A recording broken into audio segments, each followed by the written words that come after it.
What's going on, family? It's your boy, C-Mo the C Mitchell, checking in with another Falcons Bird Bath episode. We got the homie G Money, G Dub, right here in the building What's happening? from, What's happening? yeah, out of the Falcons Nation. We appreciate all you loyal fans and subscribers checking in and tapping in with us. And all you guys who follow us that don't actually subscribe, hit that like and subscribe button for us. If you're watching us on YouTube, hit that like and subscribe there. And if you're on Facebook, it's Point Game on Facebook and Point Game Official on YouTube. You can also catch us on TikTok and on Instagram as well, Point Game Official. And on TikTok, we are Point Game Official Sports. I know that's a lot, but bear with us.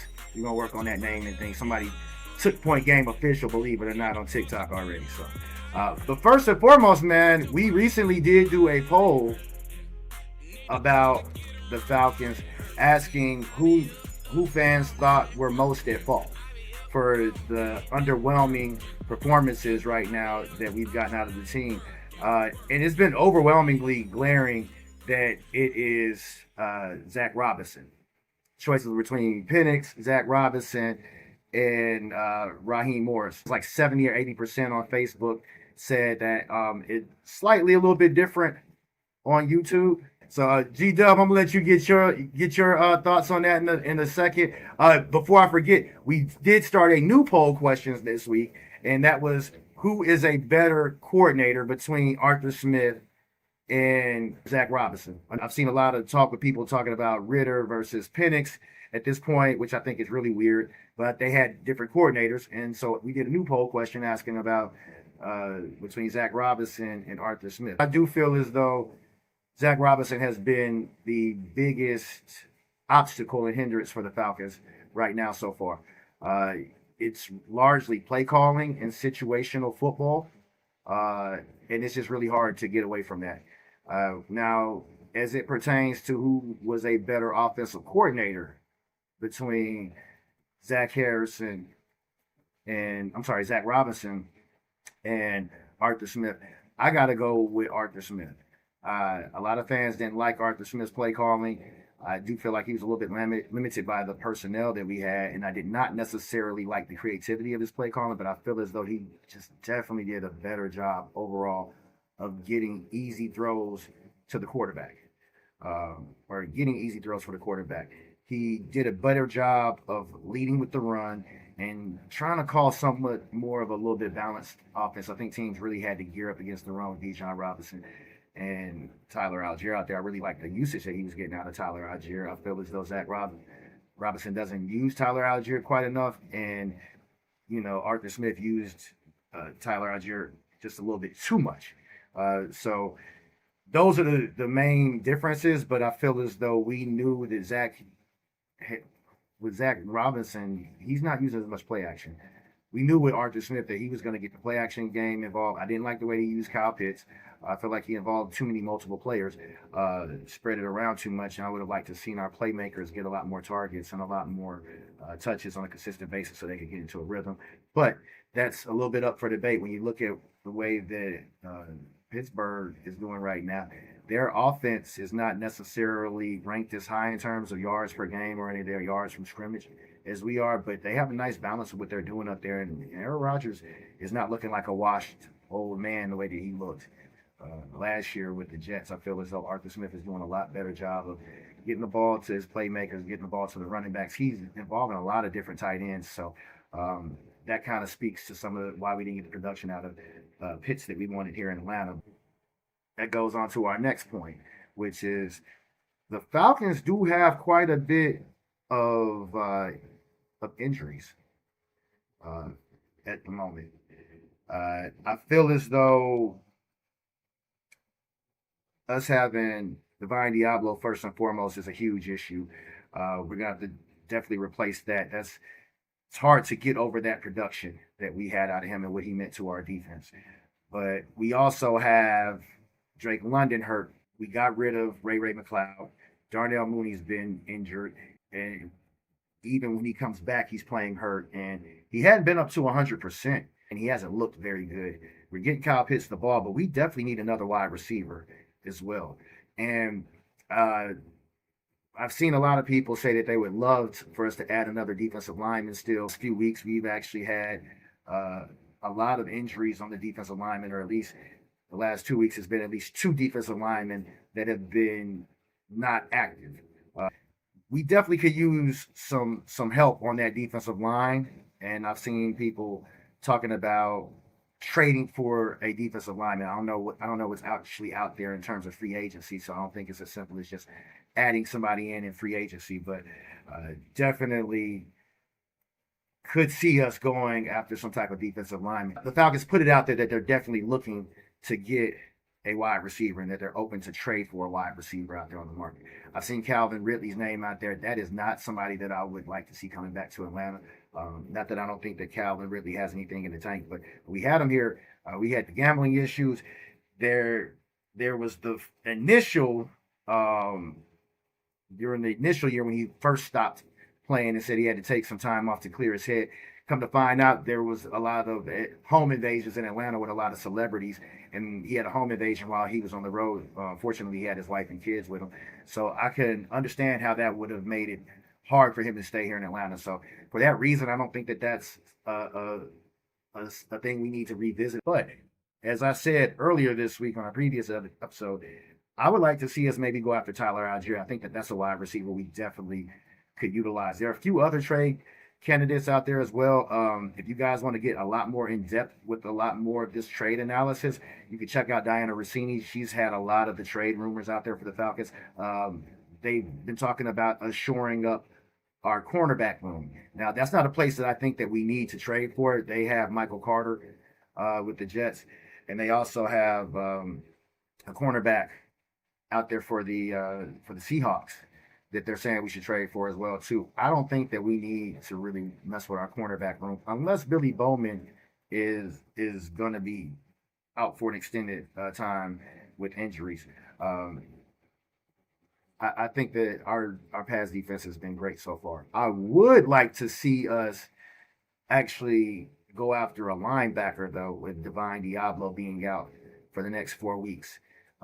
We see what that looks like if we are down Diablo, and if we get Diablo back and we're down Caden Ellis, that's not going to be good either. We don't want to have to keep putting J.D. Bertrand out there.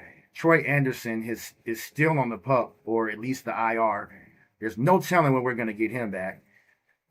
So I'm not sure that I would want to just stand pat with what we have. Jamie Sherwood from the Jets. He's a guy that I would love to see us potentially going after.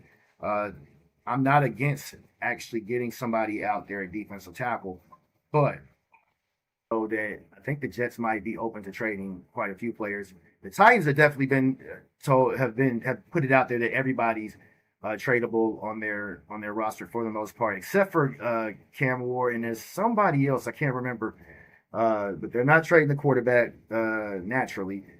Quentin Williams, as far as the defensive tackle, is a guy that you said you'd like to see us maybe go after, who's on the Jets. I'm not sure how open the Jets are to trades.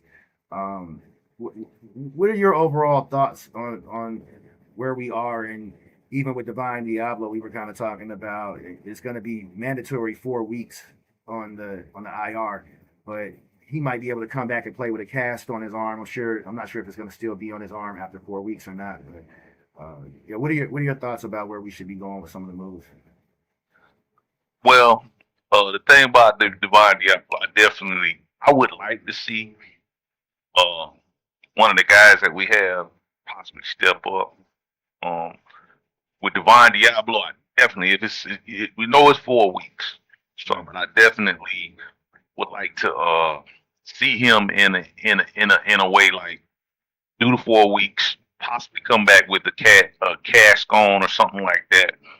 I've never had that injury before to know every nuance. I've had like I fractured a bone in my hand, Right. and a few, like a few other things that you could just like as a defensive player, as long as you're not catching the ball or whatever like that, you can actually still go out there and play. So I could see that something like that happening for him, predicated he doesn't have to get a surgery or something like that. Because a lot of times when they go to cutting on you, That's a little bit different. But to my understanding, he only has a fracture. So that is a little bit more promising as far as him being able to get out there and play. I can revert back to a Floyd Lukin. And when I first saw him, I was like, "Whoa, where did he come from?" And I was like, he came out of Ivy League and everything. And when they drafted him, I didn't think much of pick. So I didn't really dig into it too much. But he wound up doing pretty good, and going to Jacksonville and getting the bag. But I just remember my first initial impression of him versus my first initial impression of JD Bertrand. Even though Bertrand had a really really good college career, I'm not seeing it. I think Josh Woods, is that his name? Am I saying that right? Yep, you're Joshua Woods. I just, far as just instincts and different things, different nuances that come with that. I just see him a step or two in front of Bertrand from what I've seen, and I'm pretty sure the coaches see a lot more than what I would be able to see on a day to day. So maybe they know a little more about it than what I do. The rest of the linebacking core, if they can figure out how to get around some of that, because it really does hurt without Diablo in there, because he is the heartbeat of our defense, and you can tell when he's not out there. It's lucratively obvious. So that is what I see with the linebacking core as far as that goes. In this moment, if we were gonna trade for a player, I'd much rather go for a linebacker potentially than a defensive. I would say linebacker and or corner. Yeah, I would even put linebacker before. I know I see a lot of people in the chat, wide receiver, wide receiver, wide receiver. But it's like I get that wide receiver thing, but if the defense ain't clicking off, you could go get the man. You can have a number one draft pick straight down the board, and that gonna matter if you gotta go blow for blow as far as scoring. You can't stop nobody. So yes, I agree. If I was going to trade and actually have to give up something, yes, it would definitely be on linebacker at this point. Just looking at it, because I think that's where we trickle off at in depth. I was hoping Troy Anderson would make it back by now, because you can say what you want to say about Troy Anderson, but when he's out there, he is an impactful player. Right. Right. I wasn't looking to get that much out of him this year, just because he can't stay healthy. That's he throw. I don't know if it's the way he plays, the way he throws his body around.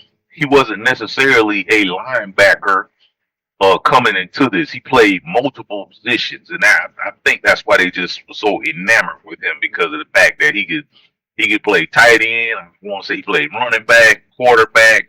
I think they had him at safety at some point in time. He played linebacker. He probably could play defensive end. I mean, and then he didn't really care. He wasn't like one of those people that go, I'm on the corner.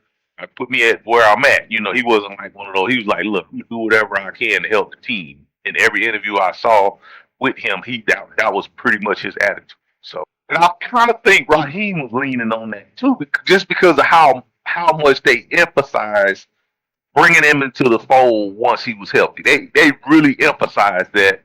So I think they kind of like it was like, okay, we're gonna get Diablo. Then once we get Anderson healthy, Diablo would have definitely lifted Anderson's career, but it's like he just never got healthy. He's never gotten healthy. Yeah, it is. I mean, that guy might not even play this year. I agree. I agree 100%. If he plays this year, I'll be shocked, because at this point. Now, one name that we haven't spoken about that I am. It's not about us acquiring, but it would be about us trading away. Is Ebiketie. We've seen a lot of information right now about Ebiketie, Arnold Ebiketie being a trade potential trade candidate. Yeah, potential trade candidate. And there was a very cryptic message about there's news coming up for Ebiketie real quick and all of that type of stuff. So Right. Would you trade away Arnold Ebiketie at this point? I mean, earlier in the season, I would have traded him. I don't know if I'd want to trade him now with all the injuries that we have, especially if Diablo's going to be gone for a second. We know Jalen Walker isn't playing today, but I would like to see Jalen Walker maybe even get some snaps at middle linebacker. What is your thoughts on all of that? Okay. Before I answer that question, what is the date of the trade line? I forgot. I'm sorry. Trade deadline. Let's see. Trade. I know it's in November. I think it's November 4th. It is November 4th. 4 p.m. November 4th. Okay. All right. So that you got to think about that too. If you're gonna talk about trading and because of the injuries, I'm thinking we get Raylan Trice back by now, and he didn't when he came back. And I'm telling you, he flashed to me. Like when he came back, I was like, okay, we got one. And then all of a sudden, he just played the one game. Was that a preseason game or something? Can't remember if that was a preseason game or it was a regular game. He flashed though. It was a preseason game. I don't think he's played at all. He's been on injured reserve the whole season so far. Right. So he came back to one preseason game and he flashed. When he was out there, it was so obvious he was out there, and that's how he was like he was getting pressures. Like he's been described as a very violent rusher, and that was the guy that I felt like if he popped, I felt like Ebiketie was out of here. And to get him back and to get him going that quick in that little small window, because right now keeping Ebiketie ain't hurting us. But if you can get, I think we gave up. We picked him in the second round. So if you can get a third round for Ebiketie, I don't know. I may have to go for it. I may have to do that. You do it right now, even considering though with the third round, even considering where we're at. Yes, I probably would. But it's kind of hard though because we getting this injury bug is really starting to plague us. It's really starting to plague us, so it's kind of hard to say. But a third rounder is kind of like it's hard. That would be hard to pass on, man. It's just a third round, or either a third. I doubt very seriously with what he's put on film, what anybody would give up a second, but for the third round, because he ain't done nothing. He literally ain't done nothing. I mean, he don't have no sacks. You mean he made this year? Yeah, I'm talking about this year. Last year I think he had 6 sacks. Last year he came off as a one-trick pony. The year before that, when I say you run trick pony, I'm like a third down pass rush in type, because last year, with what was the boy name? Jimmy Lake, he never could seal the edge. And fighting through blocks has been something that has plagued him throughout his career. He doesn't come off of blocks very well at all. He gets swallowed up very easily to say he's as big as he is. But for me, with the type of defense he got, I just I assume, this was my assumption with the projection that I saw coming, just the way that they were building the defense. It was like you could be a one-trick pony and really get off in this defense. Like that's how I felt about it. But he still hasn't. He hadn't really done anything to make me go, no, we can't get rid of him. Now if we living in the past, if we're gonna go with hindsight, then no, we don't get rid of him. But if we look at what's happening right now, kind of how they did with a Grady Jarrett, like what are you doing right now? Can't look at what you did 1 year ago. We can't look at what you did 2 years ago. What are you doing right now today? So if you look at that, then yeah, it's not like there's nothing like to make me go, oh no, we can't do that right now. Unless you just if we're just talking about bodies, because that's basically essentially what that would all come down to. We just talking about bodies. Okay, we got bodies out. So, but the bodies that are in, are they producing? Or are they not producing it? He's not producing. He's just not doing anything. That's true. I mean, and I try not to get too tough into the stats. We do have a lot of pressures. I'm not sure what Ebiketie's pressure rate is so far. And I'm gonna just see if I could pull that up real quick. And shout out If to you can everybody pull in it our up, chat, by the way. if you can pull it up, it will give. Because I'm a numbers guy. I am. I'm like I know stats are for losers. I kind of agree with Ryan. It ain't. And all that. I think a lot of people are kind of looking at it from the wrong perspective. They're looking at it like actually what he's saying. That's not what he's saying. He's not going stats are for losers. Like just that's it. He's saying like if that's all you got to fall back on, it's like you must be losing because if you got to fall back to the statistics based on what you're doing, because I mean, if you got a quarterback and he throws, he's a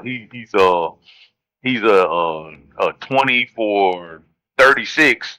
That's not like the best stat line, Right. but y'all are undefeated. You know what I'm saying? Like Right. that's Right. the better. You see what I'm saying? Like it's like, Right. and that's what he's saying. So if you just have to, it's all you can fall back on is the stat. Well, my statistics is this and all this and all that. Then that's like you probably ain't winning no games if you got to do all that to beat your. Because I mean, if you look at the a team like the Eagles, for instance, the Eagles stats are trash, and they weren't like Jalen Hurts. Uh, numbers was jump off the page last year anyway. If I'm not mistaken, he might have threw for like 36,000 yards, which is not like mind numbing or mind blowing. He didn't really compete for an MVP or the league MVP or nothing. But I mean, look, they winning football games. I think they only lost like one game or something. And I They're think winning.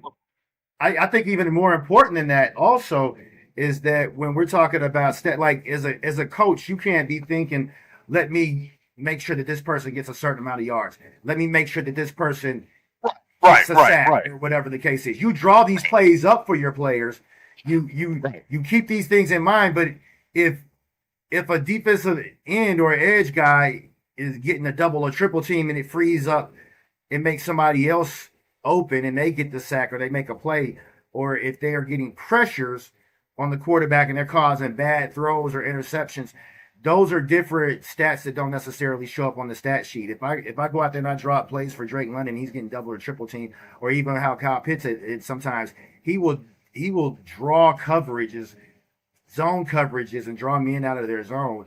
And now you have other people that are going to get open. That's why Bijan's getting a lot of the looks that he's getting, aside from the plays that we manufacture for him. But you manufacture plays for your good players, but if you're trying to make sure that one person gets it, that's where you start losing. And that's Right, my thoughts about the stats are for losers as well too. Um, right. I do have Ebiketie. His stats right now is showing that his pressure rate once we against the 49ers was at 33% versus the Bills it was at 20%. He was a zero pressure rate versus the Commanders and versus the Panthers and the Vikings both it was 11%. Buccaneers he had a 15% pressure rate. Now if we're gonna That's low. say again. That's kind of low to say. You gonna keep him around for that? A third round pick. I That's mean, that's crazy. we need the depth, and I don't know that a third round pick necessarily does it for us. Now, I'm gonna give you some comparative stats. Uh, James Pierce Jr. versus the Niners, it had him at a 0% pressure rate versus the Bills a 6% pressure rate. Which is very surprising because I'm looking at a lot of his pressure rates. I remember versus the Bucks, they said he had a 26% pressure rate, and versus the Vikings, he had a 20% pressure rate. Now, I do believe that Ebiketie is playing less snaps, less pass rush snaps, and I think he's definitely getting less playing time than James Pierce Jr., especially over the last two games. James Pierce Jr. played 60% of the snaps versus the Niners and 50% versus the Bills, whereas Ebiketie played 37% of the snaps versus the Niners and 40% versus the Bills. So So who's the starter then? one more time. Who's the starter? You know, these guys they swap them out so much it doesn't matter who the starter is. It's just who's playing the minutes. I think that some games they're not even starting with either of those guys out there. I think one game they started with Zach Harrison as the starter. So at You got defense. Malone. You got so it's him. So it's him. Is Ebiketie, JPJ, Walker, Malone. No, Harris is not even on. Harris is listed as an interior defensive line. So Yes. that what is it? Five? Well, he's listed as a defensive end as opposed to Who just Harris? there. Yeah, Zach Harrison. I thought I saw him on the roster as a defensive tackle. And it might depend on where you're looking at it on, but I think that when I'm looking at Right. NFL.com, they have Harrison, and I think even on ESPN, that a lot of the times they will have Harrison out there. He's listed as a defensive end. Brandon Dorlus is listed as a defensive end. Of course, Rook is listed as a tackle, and Anyamata is listed as a tackle. But they list, if I'm not mistaken, Zach Harrison and Dorlus as defensive ends, and those guys play all up and down the line. Huge parts of our team, and with Zach Harrison being out, he's a huge part of our defense. Yeah, he definitely a huge. He definitely understands.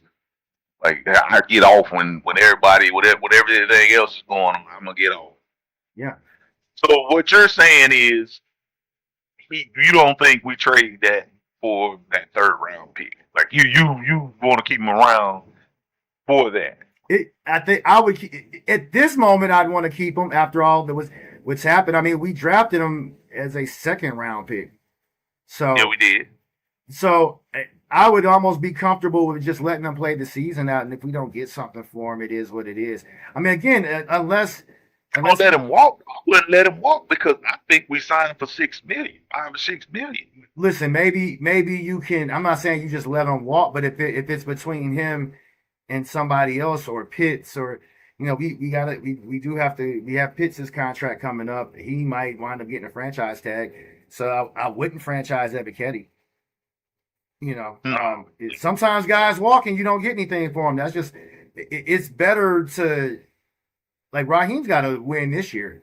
I mean, if he doesn't have a win this season, there's a chance that he gets fired. I'm not saying that I would fire him. I think that we got rid of Arthur Smith potentially even too soon. Although I wasn't upset about the firing going. I mean, this is kind of the end of today's NFL where we're not giving coaches chances to right the ship, and we're not giving them very very much opportunity to really even build out their roster. I mean, we're playing with a roster that was mostly built, especially on offense, by Arthur Smith. But yeah, look how many guys we're down already. We're down with some of our interior linemen as well too, and for that reason, that might be why we might need to go with somebody else. But I mean, what happens if we already got Jalen Walker down? So what are you just gonna only rotate? James Pierce Jr. and Leonard Floyd. Yeah, that would be that. I definitely concur with what you're saying. I definitely can get behind that part because if we're talking about the way we're gonna play, he's a good player. I'm not saying he's a bad player. Right. But I'm like maybe my bangs would be coming out because I'm looking at not just the third round pick, but the fact that we don't have this many picks. We don't have a number one. I think we gave up a number. Yeah, I think it was 4. Right. We gave up the 4 for the guy, the offensive lineman out of Seattle or something like that. Was it 4 or 5 or something like that? So we don't have that many picks this year. Right? So I'm like, that's probably why I'm talking like I'm talking. But for me, if we don't trade him, I think you resign him. That's just me. I'm like, because I don't think you're gonna spend a bunch of money. And you're right, we got a lot of guys that's coming up contractually that we really need to focus in on. I definitely would love to re-sign Leonard Floyd, especially with the hometown discount he gave us. I don't know what I think we got to sign Ellis, Caden Ellis. I think Caden Ellis might be up. I mean, I don't know what kind of contract I would re-sign him to, but I'm not against it. I'm definitely not against it. I'm not against it either. Um, I don't know. The way I see Terry do contracts, Terry does prove it deals, and then even when he does hand you your money, it's not like you don't. He's not gonna set you up where you just like this. You have this sweet deal, and you just all this whole bunch of guaranteed money, and he incentives the crap out of players. Which I mean, hey, you gotta respect that because if they go down, it's like you got all this guaranteed money coming out with. Because a lot of people complain about the Kirk Cousins situation, but they only guaranteed Kirk Cousins $100 million for what is it, 3 year value contract? Right. Yeah, I think it's a year value contract, a guaranteed $100 million, $180 million value. But that was so that's $80 million in incentives. So and that's how Terry does. Terry does a lot of that. He never ever just goes, okay, yeah, you just look, you've done enough. We just gonna pay you whatever. He give you your money, right? But you're gonna work for some of that too. Gotta So work. Gotta make them work for it, man. Ain't no free lunches out here. that's right. But A I think lot of I think people you got to be on wait. prove it. Yeah, you got to get prove it stuff if deals or prove it verbiage in your contract if you haven't proved it. And Right. it's just really hard to get away from that, man. Like I need to see you prove. I want to see people get paid for what they're doing. I'm right now. I'm looking over at the chat, and we're going to conclude this portion of the. Stay with us if you're with us on Facebook. We're going to conclude this portion here in a second for the YouTube stream, and we'll start up the actual live game stream. So, but on Facebook, you guys stay with us. It'll still be the same link. Right now, 56% of the people that have voted have said Arthur Smith Yeah. better I was coordinator. shocked at that early. I was shocked at that early, but once me and you talked about it, honestly, I kind of like I had to get out. I think I'm in my own way, and I'm still locked into how terrible of a head coach he was because he really ain't a bad offensive coordinator. And I think for the most part, when he had Tannehill over there, I think he kind of was that was the ego. He was ego driven with these quarterbacks. He felt like he didn't need a certain type of quarterback to run his offense, but he forgot who Derrick Henry was to him. So Right. I would say because Arthur Smith is a straight line type of guy, so I would have to change my opinion on that as well. To say because Zach Harris, he try to recreate the wheel too much, man, and it just don't take all that sometimes. Just like go hit what's in front of you. Like that's just the most simplest way you can put it. I agree. I definitely agree. Zach Harrison does get a little too cute. He overthinks it sometimes. And you just need to go ahead and just go straight ahead. I mean, this again, we talked about this before. Also, this team was definitely built around Arthur Smith personnel. So on offense, so I don't want to be too upset at Zach Robinson, but at the same time, you got to play to what your players' strengths are. We're not a great pass blocking team. We don't have guys that are built to set up uh, on the and sit around and pass block. Just being honest, these guys they have trouble with their pass blocking. So I think we're better if we do more play action and things along those lines. But So again, I'm sorry, but Daniel Carson in the group, his comment was both for straight buns. They both of them trash. So I mean, if you really, I mean, we're picking between the two. But if I had to create a coordinator, it wouldn't be near one of them.